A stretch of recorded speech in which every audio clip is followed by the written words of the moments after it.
రేవంత్ పాలనలో అభివృద్ధి పడకేసింది. కొత్త పనులు చేపట్టడం లేదు. భద్రాద్రి కొత్తగూడెం జిల్లా దమ్ముగూడెం మండలం తూరుపాకలో ఏడాది క్రితం వంతెన కూలింది. ఇప్పటికీ మరమ్మతు పనులు చేపట్టడం లేదు.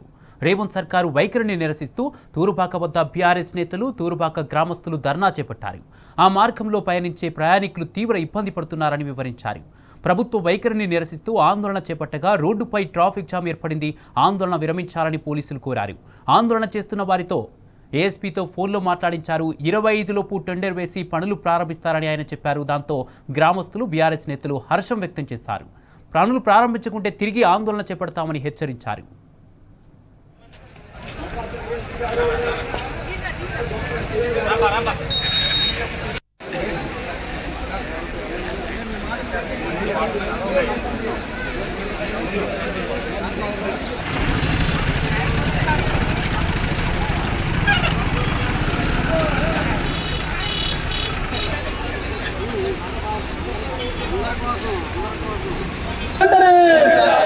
గ్రామానికి అతి సమీపంలో ఉన్నటువంటి ప్రజలు ఎన్నో ఇబ్బందులు పడుతున్నారు.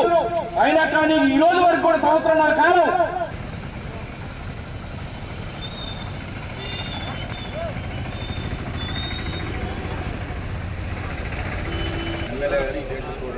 మళ్ళీ ఎమ్మెల్యే గారు మాట్లాడి ఫైనాన్స్ మినిస్టర్ దగ్గర ఆగిందండి అని చెప్పారు. ఆయనే మినిస్టర్ గారు.